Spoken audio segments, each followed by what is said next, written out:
Ladies and gentlemen, it's time to welcome a guest that has been big timing us. He always texts us in our group chat. He's like, "Hey, when am I going to finally come on? When am I going to finally come on?" We give him a time, we give him a date. No, I can't. Big time. He came to LA via North Carolina. Then he goes big time on us and goes out to New York to take a job with the New York Times. Ladies and gentlemen, welcome Emmanuel Morgan to Compas on the Beat. This is a milestone, everybody. So we should be lucky to he even allowed us. A couple minutes of his time. Emmanuel, thank you so much for finally jumping on with us. Nah, I'm glad we can make it work. I appreciate y'all having me on. Emmanuel, in case you forgot, my name is Gilbert. We haven't met because you're big time, so we got to meet you again. And that's Fernando, by the way. Yeah. Nice meet y'all again. Look at him. He was all talkative before, and now he's all shy. Don't let the red button fool you. We're cool here. We're all compas. I'm ready to talk some fights, man. I'm ready to talk some fights. He doesn't even want to talk. He just wants to go straight into the fights. All right, let's go straight into the fights. That's why he went from the LA Times to the New York Times. This guy's all business, hard work, does great stories. Make sure you check out all his work. I've been following him, Emmanuel Morgan. I'm jealous, man. You're there ringside. Hey, before we even get into that, tell people about your new job. I mean, you're in the New York Times. You got to hang out with Izzy before his fight and write a story on him. Tell us a little bit more about that story that you wrote on him. Yeah, so basically, I've been covering UFC for about a year now. So I got a pretty good relationship with the people over there. So someone texted me. He was like, "Hey, Izzy's gonna be at this house between these dates. If you want to come do a story with him, let me know." So I'm like, oh wow, cool. So we arranged it. So yeah, I got to show with him at this huge mansion in New Jersey for about a few hours. Kind of watched him do the media. Yeah, he has to do before fights. So he did a podcast appearance. He did a few Zoom interviews, and then he did a photo shoot. So, and he was getting like pretty tired like throughout of it. So like he's like the biggest star in the UFC. So yeah, he has a lot of promotional stuff to do. So it's like between balancing that and training, like he trained for about a few hours before he even came home. So he was already doing that in media. So he was getting a little bit tired. And then I started doing my interview. So he's like, yeah, we'll do it while I'm eating a quesadilla. So he was literally just eating this food while we were talking. So it was cool. Nah, he's really down to earth, really personable. Yeah, we just talked about his career, talked about the upcoming fights and stuff. So it was pretty cool. So you just follow him around, and he doesn't mind that you're right next to him watching him, and then eventually you talk to him. Yeah, no. Really, I was just staying out the way. So yeah, I was like sitting down out of the camera shot when he was doing this podcast thing. It was kind of funny. He was at the house they had, the mansion they had an indoor pool, like with a bar like next to the pool. So he was like at the bar, like the countertop of the pool, doing his interview on Zoom while his teammates were like playing, like were swimming in the pool. So that was pretty funny. So watch him do that, and then he was like, do this photo shoot, and then we can do your interview. So yeah, he did his photo shoot, and he's like, yo, I'm hungry, so he had to eat while we did my interview. So no, it was cool. It was cool. Quesadilla. Emmanuel, I mean, I don't know if you know this or not. Is it like homes that they get set up in, like an Airbnb kind of thing, where they kind of have it leading into the fight or something like that, or was that? So it all depends on the fighter. So the UFC provides like a hotel for fight week, but some fighters is like go all out. Izzy did the Airbnb because he wanted more space. He wanted to bring all his people. Trying to who like so some of the people have done like Airbnbs. I think Nate Diaz did it for Arizona when he fought. And so some other guys do Airbnbs too. So yeah, it just depends. The UFC does provide like a hotel, but some guys like want to like do, I don't know, get more space. By the way, go ahead. You know, say by the way, man, I know we give you a lot of slack here about being big time, but you were out cage side for the big event UFC 281. You were texting us. You didn't forget about us. So you were texting us. Wow, that was crazy. We were talking about it, and then you said you want to come on the show, Combat Compas, to discuss it. So we appreciate that, man. Oh man, I told y'all, bro. Gotta do it eventually, man. Y'all keep not letting me get on for some reason, bro. This guy. I explained everything. In the You have beginning. all these. You have Wilder coming on. You have all these big people. But I'll sit with y'all in the we're kind of media. big time too, I guess. You know. I'll sit with y'all in the media room in the Chargers facility past 2 years, and y'all forgot me. So it's all good. But Nah, not even. Emmanuel, we're here now. We're here now. Speak about that though. Going from Chargers and Rams, covering Chargers and Rams, to jumping over and now doing Giants and Jets. What's that transit, man? Oh, you know what? You follow winners because the Chargers and the Rams were winning while you were out here, and then you go back east, and now the Jets and the Giants are winning. Look at you. Yeah, so that's cool. I mean, it's weird. Like they trying to figure out like what to say, like how to say it. Like I cover like the NFL like nationally, so it's like not just the Giants, just like the all teams. It's like trying to find different stories like throughout the league. So, but it just happened to like I moved, and all of a sudden the Giants and Jets are playing well. So got to like kind of explore that. So did a story on Saquon, the story on Sauce. I was gonna keep following him around until I follow teams. Yeah, it's kind of follow the teams around. I kind of see like how they end up during the playoffs. But no, it's been cool. It's been cool. Each team has its highs and lows. But no, it's been cool. It's been cool to kind of see like how different teams operate, different personalities on a team. So it's been cool. You should. Here's a story idea: how the NFL brought two Latinos together to start a podcast. Who cover the same team. I mean, I don't know. I'm just throwing it out there. That'd be a pretty cool story idea. I mean, not that many Latinos out there, but I mean, who knows? No, I'm just messing with you. Get it right, Fernando. He's a national reporter. He's not a local beat guy like us. Okay, so don't forget about that, man. Does it all. He's a man. Well, he's a man. So ask him about the event now. Okay. Well, yeah, my bad. I was gonna let you do that, but okay. Oh, okay. I could do it. I want to do it. All right, go ahead. Emmanuel, I'm still blown away. Let's get to the main event. I'll let Fernando have the other two fights. The main event of the evening. I can't do that. That's why this is a good podcast. We kind of help each other out. Right. But what was going through your mind when you saw Alex get that knockout in the 5th round? Because on the cards, at least, or the judges, I felt like Alex Pereira against Israel Adesanya. The last style bender. You forgot that part. Yeah. He was on his way to get a big time win against a guy who knocked him out in the kickboxing world, and then he got him again. Emmanuel, what were you thinking when that happened? Legit, I was thinking it's like it happened, like literally the same thing happened to Kamaru like a few months ago.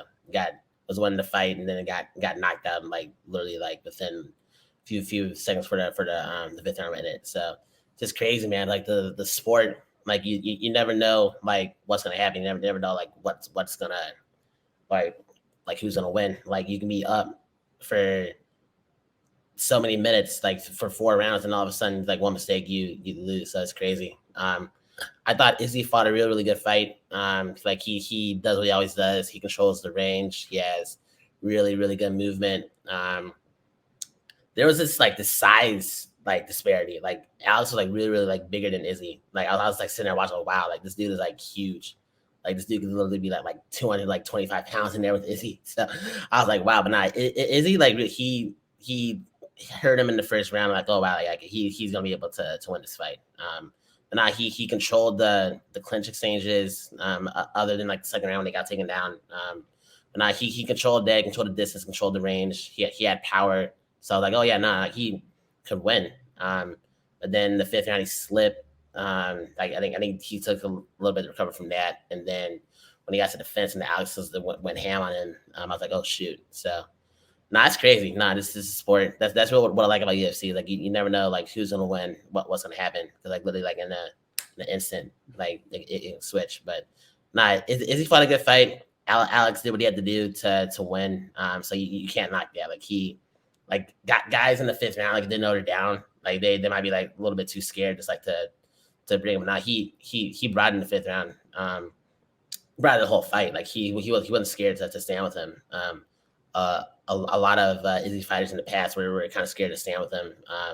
They're kind of scared to like go and meet him in the middle of the octagon. But Alex was willing to do that. So like he fought a very aggressive fight. He fought a fight that wasn't timid. So he did his thing, and in the 5th round, like he saw his chance in it and he exploited it. So he won for a reason. But I'm excited to see that rematch whenever it happens. Did they check Alex for wires or like if he's a robot or anything? Because like they kept like Rogan kept on saying, and the guys kept on saying like, and Daniel Cormier was like, "Hey, he's tired, like he's gassed." Then this dude all of a sudden would just keep on going, and I'm like, "Wow." It's funny. I don't know if you've seen it back, Emmanuel, but in one of those they go, "Okay, Izzy's about to win this fight. Alex is gonna have to come up with something big." As soon as they say something big, Alex starts like really going at him and punching him, and that's when he knocked him out. I'm like, dang. I'm like, okay, that he must have heard the damn announcers. But just have you ever seen something like this happen with such an unexperienced UFC fighter? I think he's only had 4 or 5 fights in the UFC. Win a championship this quickly? I haven't. I mean, obviously, like I haven't covered the sport like for years and years and years, but from my experience, I haven't seen a guy rise up that quickly. So now, I mean, it just shows that, I mean, kickboxers, like they know how to strike, and they have had that experience, so they just gotta be able to learn how to do it on the ground and stuff. But Alex fought a good fight. He fought a really good fight. I mean, him knowing Izzy's tendencies in the past, from your kickboxing fights in the past, like he knew what to do.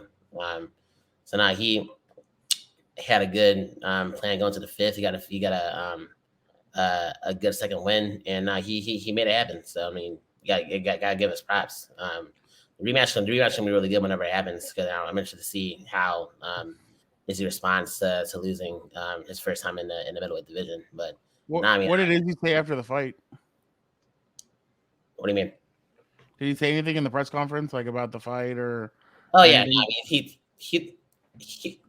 was cool in the press conference. Like, he basically was talking about he got caught. So I mean, this really like nothing else to say. He was pretty pretty professional.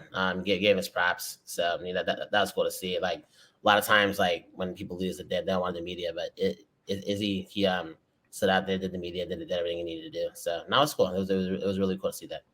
Emmanuel, I feel like I have a love-hate relationship with Izzy. He's had a lot of main event fights, and for the last maybe 3 or 4, he got pretty boring. And I said, I'm done with Izzy fights. He's a boring fighter. You're just trying to protect that belt. I want to see more aggressiveness, because he's a great striker. Right. He's a long guy, great kicks. Throw some good combos. He doesn't do the whole the ground thing, because he had to do it with Alex. Alex is a big dude. You got to bring him down. So that was kind of unique for him. But I thought for the most part, he was there. He was trying to trade with a bigger guy. But then in that 4th round, he went back to his timid ways. When Alex was trying to catch that second win and he was tired, that's when I wanted to see the experience of Adesanya. Like, he's been in championship fights. He's been in 5-round fights. Why don't you go after the guy in the 4th round? And he didn't. And I think he gave the guy an opportunity to recover. So I just want to get your thoughts on that. Being the experienced fighter in UFC, MMA, do you think he could have done a little more? And then the last part I want to give you, the stoppage. Was it too soon? Did you feel it was a fair stoppage on Adesanya? He didn't go down, but it looked like his lights were out. So what did you think about that? Yeah, I'll go second question first. Yeah, no, that stoppage was fair. Yeah, he was talking about, got to go out on my shield. I mean, I respect it, but no, I mean the ref is there to stop any unnecessary damage. And Izzy was taking a lot of hits. I mean, he was always like bobbing his head, like couldn't really like defend himself. So I mean, I thought the stoppage was pretty was pretty appropriate. Going to the 4th round. Yeah, and I mean, Dana said the same thing. He's like, he probably should press the 4th round a little bit more. But it's easy to say that when you're like just watching and you're not in there. Yeah. I mean, you don't really know like what's going through his mind. I mean, he still won the round, so I mean, you can't knock it for that. Could he have pressed? Maybe, I guess, but I don't know. I mean, he was winning the round, he's winning the fight, and he was winning the 5th round until he got stopped. So I mean, he had a plan of what he was going to do. He stuck to it. I mean, yeah, you could say he could probably come in aggressive. I probably think he probably come in a little more aggressive that 4th round, but he knew what he wanted to do, and it was winning on the scorecards. So I mean, I think the boring argument people say, I mean, it's valid, but a win's a win. So, and he's able to kind of dictate the fights because of his length and his experience and his striking skills. So, I mean, yeah, that boring argument. I mean, I get it, I respect it, but I think people just got kind of used to this, like Connor knocking people out like all the time, and then Ronda is like the armbar stuff. Like there's more ways to win a fight than just finishing people like all the time. It's exciting, but I think it's kind of a like the whole easy board discussion is kind of a good way for people to kind of learn like, okay, like what are people trying to do when they're fighting, like how to judge scorecards. So I think like Izzy is a good way to kind of like show people like there's more to fights than just knockouts. Going now to the women's strawweight title bout between Wei Ling and Carla Esparza. I mean, I guess that fight was okay. I was very surprised. I thought Esparza was. I didn't think Esparza was going to give up like that. Like I thought she was actually going to. Well, obviously the chokehold. I thought I was surprised that she gave up so much ground. But what do you think about Wei Ling now as the champion, and what do you think is next for her? Do you think Doug Rose is next? I think Doug Rose has beat her twice in a row, if I'm not mistaken. So, Yeah, do you think she's next? yeah, I think she's next. I mean, honestly, like when you look at the division, I mean, it's Whaley, it's Thug, and it's everyone else. So, I mean, Because yeah, that Carlos Barza and Doug Rose match was terrible. it was, yeah, it was. And then Carl was getting booed like the whole week because of that fight. I was like, dang, like the fans have a judge on her just for her last fight. So, nah, and yeah, it kind of looked like it was against her a little bit because like she was getting booed just like by Americans. So like she said like I wanted to keep the belt in the country, and she was still getting booed. So you know I think it was getting to her a little bit. Yeah, it's kind of sucks too. She's like one of like the first female MMA fighter, so it's kind of cool to Oh kind of see. yeah. Yeah, but that's how it goes. Nah, I think Whaley is very athletic. She knew what she wanted to do. And then yeah, she got the submission. I mean, she's yeah. So Yeah. So Esparza was one of the first female MMA fighters yeah, or UFC. yeah. She was the first uh strawweight champion in 2014. Oh wow. Oh, so when she didn't get knocked out, she didn't go crying and then go to WWE and decide to not Right. kind of go Yeah. that route, I You guess. got to do it. I, I had to. I'm sorry. Go ahead, Gilbert. I'm Yeah, gonna put the myself last in thing on this timeout. fight, because I don't really care about this fight, but you could just see the difference in the athleticism, the talent. There was a big disparity there. From the jump, Whaley was just trying to like get her out of there, and it seemed like Esparza had really no chance there. So it makes me wonder. I didn't watch the first one with Doug Rose, or the fight with them two, but it sounds like I didn't miss anything. So I don't know how she won that fight. I thought we So watched it. I don't remember. I don't think I did, or maybe I did, and it was that morning. I I think I forgot. watched it at your house. She knocked her out. I No, remember I'm Doug talking Rose. about the Esparza Doug Rose fight, Oh, my not the bad. My bad. Whaley. We watched the Whaley, the Yeah, first yeah, one. yeah. Those are Yeah, really yeah, good fights. So yeah. I wouldn't mind seeing a third one. But again, I don't know. It was one of those fights, right? Esparza threw Doug Rose on the ground once and Yeah. landed 3 punches. Doug Rose landed like 2, and they decided on decision to give it to Esparza. That was the whole fight. I don't know. Sometimes you have these random fights that things happen, and you got to go on with the rest. So I got no issue. They got it out the way. So Emmanuel, let's move on because I know you're a busy man. But the one that was really exciting fight, it probably could have been a main event on a different night. Dustin Poirier and Michael Chandler, or am I getting the name right? I forget. But Chandler, there you go. Poirier and Chandler. That first round, I know it just because I just remember it. It felt like a round of the year. It was amazing. They went at it. What did you take away from that one? Nah, yeah, that fight was dope. Yeah, no, that honestly, if I'm being real, like I was more excited for that fight than I was the main event.